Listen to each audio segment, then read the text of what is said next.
May bumaliktad na sa 18 ex-Marines na nagsisiwalat noon kaugnay sa mga mali-malita na delivery na nagiging witness nakaraan.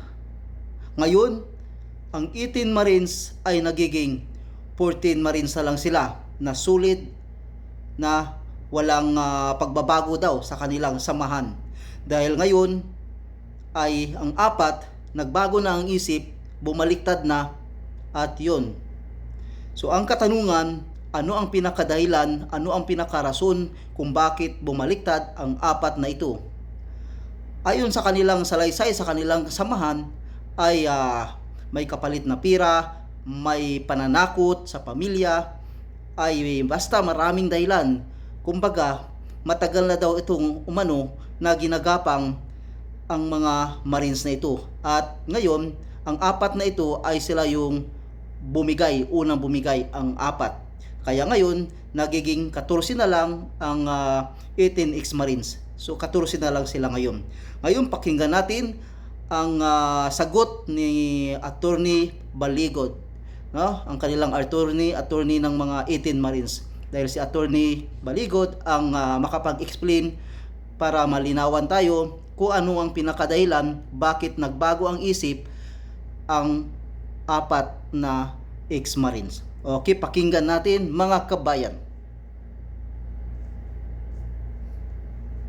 Sir, comment nyo dun sa apat na apat po ba yun? Apat sila. Actually, matagal na silang nagsasabi sa akin na grabe ang tutok ng mga tao sa pamilya nila, sa kapitbahay, pati sa barangay officials. No? Ginagamit ang barangay officials. Sinasabihan na, uy, tumahimik ka na lang kasi delikado ang buhay mo. Mga ganon, no? Oh, Pati pamilya nila natakot na rin, no? grabe. And then, ang sabi nila sa akin, kasi mga 5 buwan na ito na nililigawan sila. And maipapakita namin ang mga text messages throughout, no? Pati voice recording, no? Conversation, kompleto yan. Yun. Na umabot sa una 5 million ang offer, naging 8 million, naging 10, hanggang umabot na nga ng 25 million. Grabe. Kaya siguro medyo nakaisip din sila na wala na nga silang kaso, mawawala yung mga pananakot sa kanila, at meron pa silang pera. Yun lang. No? So, nagpaalam naman sila sa akin. Sabi ko, sige, pag-isipan nyo lang mabuti. Ang umpisa ng kalbaryo ninyo, kako, ay kung kantsawan na kayo ng kapitbahay nyo.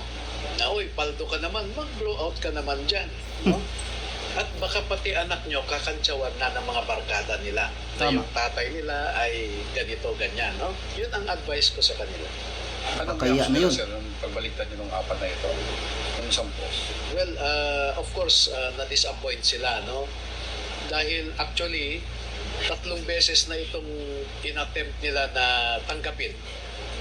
Pero napaliwanagan ng mga kasamahan nila, kaya hindi natuloy yung first 2 attempts.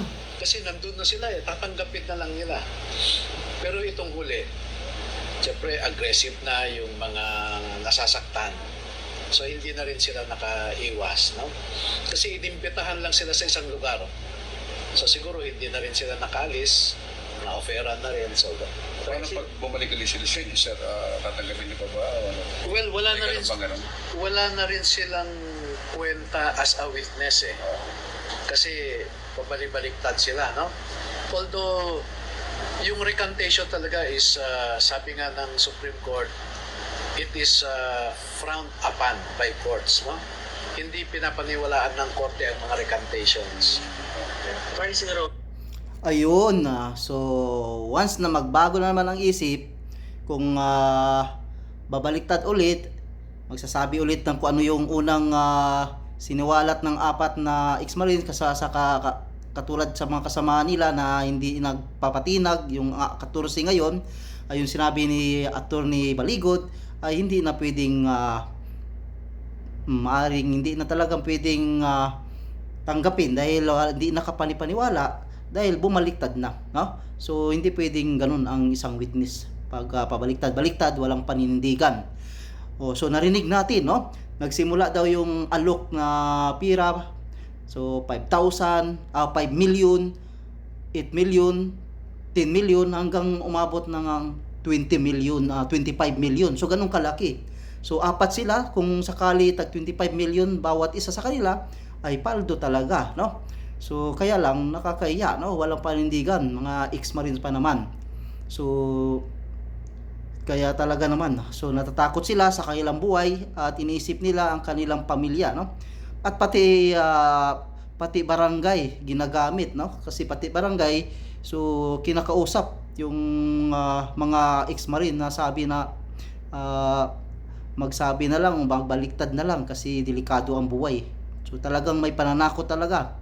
So kakaiba na talaga ang gobyerno ngayon, no? So kaya yung 14, 14 na ex-marines na natitira, so sila na lang ang tanging bukod tangi na inaasahan. Ayun yung mga kabayan.